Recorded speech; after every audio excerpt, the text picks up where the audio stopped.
Hi, I'm Steve Lentini, and I'm the host for the podcast Different Thinking for Different Times, Season 3, Episode 39. Here's a quote from Ernest Holmes. Life fills all space, and spirit animates every form. But since you are an individual, even the spirit cannot make the gift of life unless you accept it. Life may have given everything to you, but only that which you accept is yours to use. So, when we believe the acorn brain, as I've talked about in previous episodes, that's small minded, limited thinker that resides in all of us, we're not allowing life to fill us fully. We've rejected certain parts of life by making others wrong. The author of this month's guides in the Science of Mind Guide for Spiritual Living, whose name is Dr. Reverend Petra Weldes, she goes on to say, a July 2020 NPR segment on understanding unconscious bias reports the human brain can process 11 bits of information every second. 11 bits of information every second. But our conscious minds can only handle 40 to 50 bits of information a second. This means that an enormous amount of stimulation and information is bypassing the conscious mind and being responded to by our unconscious habits and patterns of thinking, feeling, and behaving. What an apt description of the acorn brain. All things that we don't question, that we've previously learned, become default patterns, things we automatically go to. And I see so many examples of it in society today. It's like we've embraced separating each other and taking sides. And when you look on Facebook, you find people from the left making fun of people from the right, and then people from the right making fun of people from the left. And see, that's my point about the place that we're all full of shit. Pardon my French, or number two if you're woke. And those thoughts are expressed differently in each book. The version of You Might Be Full of Shit If, and the second book, You Might Be Full of Number Two, After All We Know Better, the woke edition. And what I address is the intolerance that each one rails over about the other side is the same intolerance in themselves. The willingness is lost to just accept life the way it is and to look at it as all working together for good. The acorn brain wants us to be right and make others wrong. And I understand it when, in fact, we have most media doing the same, just taking a position instead of reporting news like years ago. They're almost all commentary today. There are a few news shows that are somewhat independent and report both sides fairly, but mostly the media is undertaking a narrative of separating people and proving, if it's the left media, that they're right and the right is wrong, and the same with the right media. We're right and they're wrong, and that's the waste of time. That's the acorn brain that I'm talking about, and I'm not surprised, because our leadership, our political leadership, has been doing this for years, modeling probably the last 25 or 30 years, but even more so the last 4 or 5, small-minded, narrow-minded, limited, reactive thinking, only pointing out where the other side is wrong to get their whatever their agenda is, to push their narrative. And I don't know, but for me, I don't know for you, I don't know where the truth is. So I look at all sides before I consider whether it's voting for someone or supporting some position or supporting a change in Congress or in the Senate. I think about both sides, which is probably why I'm an independent today, although I've been a Democrat and I've been a Republican. And sadly, we need probably many more parties, at least 2 or 3 more, so that negotiation would be the job of all the parties in order to have a majority in either the House or the Senate. They'd have to compromise. So I think we need an overhaul, but that's not the purpose of this episode. We individually need an overhaul. That's the purpose of all of my podcasts, whether it's this one, Different Thinking for Different Times, or You May Be Full of Shit If, where I have guests and we talk about both sides and how they're both full of it. Just think of our leadership separating people, derisiveness, separating races, separating themselves from a position they disagree with, and then just not saying, well, I disagree with it. Instead, they go into making others wrong, even personal attacks. And you can see it in social media, whether it's Twitter or Facebook.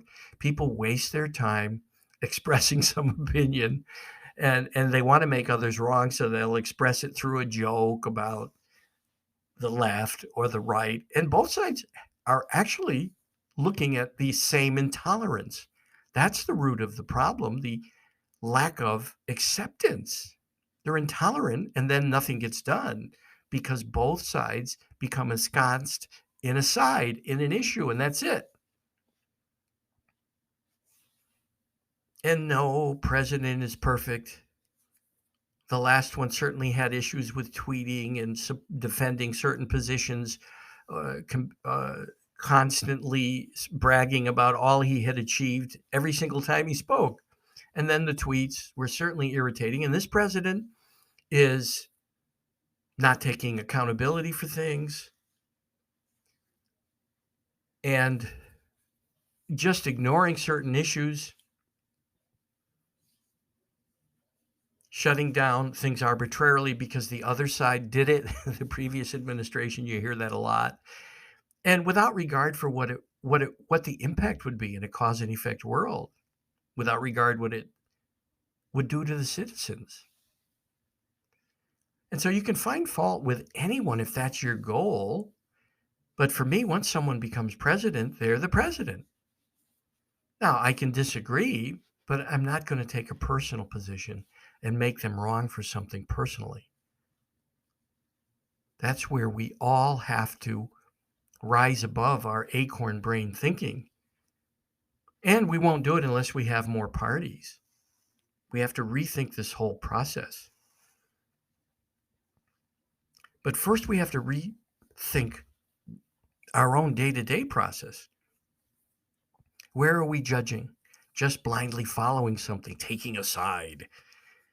When anyone follows anything blindly, there's usually, and typically, we can look through history, very negative results. Whether it's cults or despotic leaders or a divisive message. Fascinating how small-minded it is. And it's very much unlike, we have the hubris and the egoic mind, that small-minded thinker. We think like God. We take certain religious texts as truth, verbatim. And there's all kinds of examples where you can see the small-minded thinker, where humans wrote it. You can see it. And where angry and vengeance and killing others and the idea that there's many paths, but the one to God is a narrow path. Really, that is what made an infinite existence with trillions of species, not just the human race. Just think of the variety there is in this existence and in the universe, no doubt. There's no doubt other life forms. I don't know what form they take or whether UFOs are real, but I suspect in a universe, we are ants living next to a bridge abutment. And they don't even know it. And they don't even know there's a bridge above the bridge abutment. That's what we are in a universe. And we're not going to change until we can individually change. When we stop making others wrong in our families, at work, and you can see how much humans love it. Drama shows, reality TV, making others wrong on Facebook and in all social media. we can see just how small-minded it is, but it hasn't become a thought process to overcome it, that really is our job. And I've had the gift of having a near-death experience, actually a death experience, for a brief time, not having a body and not having small-minded thinking. When it's said you can't take anything with you, I can tell you for sure, nothing from here is there. And of course, fear is a big tool. You only have to look at COVID, all kinds of people making others wrong for individual choices,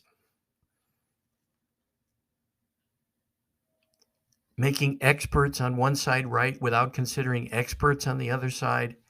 You can see just how small-minded people get when they believe they're right and they want to be right. There were no sexes, no religions, no races. Nothing small-minded is on the other side in what I call what's next. But we call it death and we focus on it, and even government thinks their job is to protect us from death. And really, they're never going to stop it. It's ludicrous. Provide us with the information in a free society and let us make the choice that fits for us. That's government's job. In dictatorships and in communist countries like communist China, North Korea, or socialist countries like Venezuela that have a dictator, or Russia that have a self-proclaimed president, I doubt those elections. But that might be where I'm small-minded. But in those societies, it's one way or the highway. That's not what we're built on. We're built on coming to a consensus, allowing disagreement and debate, healthy debate, with the idea that we compromise, we find common ground. I mean, people even find a way to rail against jury decisions without regard for the facts. And that's gone on for years. It didn't just occur recently when it doesn't fit a narrative. Osho wrote the book, Your Answers Questioned. And each person has to prove that to themselves. You can't know what I learned on November 18th, 2002. I recently had an anniversary of my near-death experience, but it's with me every second of every day. There was only the now in the infinite, and there was nothing small-minded. The now was where the divine resides and is where the divine resides. But you see, often it doesn't fit our picture. And of course, the human brain, that little ant colony living next to a bridge abutment called a universe, we can't even see the bridge. There's probably something much bigger. But we tend to believe what we see instead of understanding we're always seeing what we believe. The overall consciousness is upset and into drama, and it's not surprising that we see all kinds of things to react against and all kinds of drama, because what you focus on in a universe expands. But you have to prove that to yourself. Prove it to yourself by creating some space, as the author goes on in this article in the Science of Mind magazine. She says we require a certain breathing room for the spirit, for our lives to move from reaction and autopilot to awareness and intentional response. It is in this breathing room that we hear the inner voice, sense the intuitive nudge, and make spiritually grounded choices. There's an enlarged awareness available to all of us, but not until you begin to question your small-minded thinking. And it makes a difference because you won't be reacting everywhere. And when someone makes a decision that doesn't fit with yours, you can accept it and perhaps go on a path to make changes in the broader world. Maybe you want laws changed. You can express your opinion without rioting and looting and burning things down. People make mistakes, whether it's presidents or senators or congressmen, but everyone needs to hear this message. about considering something larger, infinite, limitless, that kind of thinking. And how do we make decisions that benefit the broader population?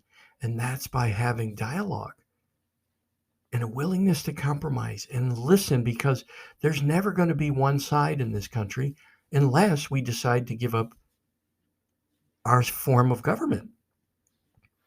And then just think about living in some of those autocratic countries, despotic countries. Think about that. Would you really like everyone to be the same?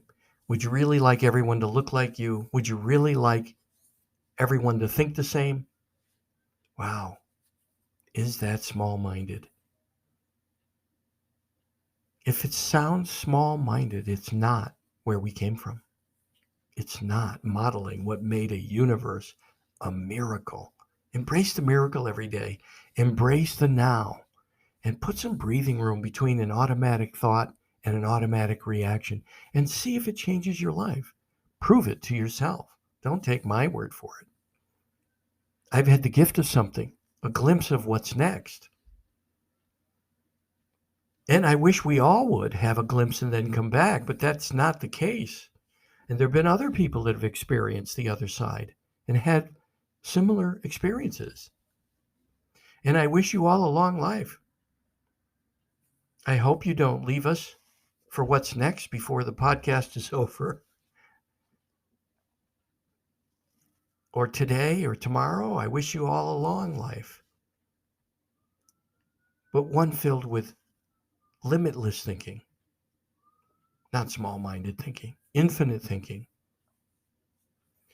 Until we decide to make those around us and everything around us a little better than we find them in every moment, and until we begin to question our answers,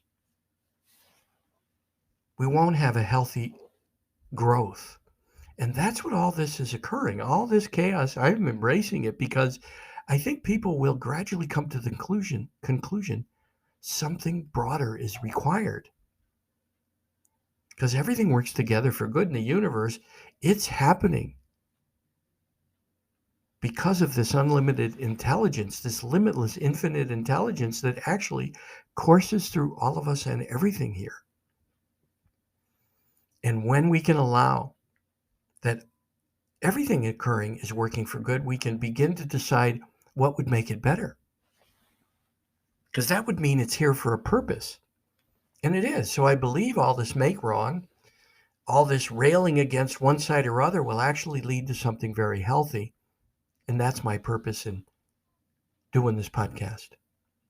Any questions, you can email me, steve@stevelentini.com, steve@steve, L-E-N-T as in Tom, I-N-I.com. If you'd like to be a guest, come on. Reach out to me. I'll share the recording with you. We'll go back and forth in a dialogue, and you'll hear it posted on the site. And remember, I might ask you, does that sound like small-minded thinking? I'm not going to make you wrong. I'll consider all your opinions and ask you consider mine. Thank you.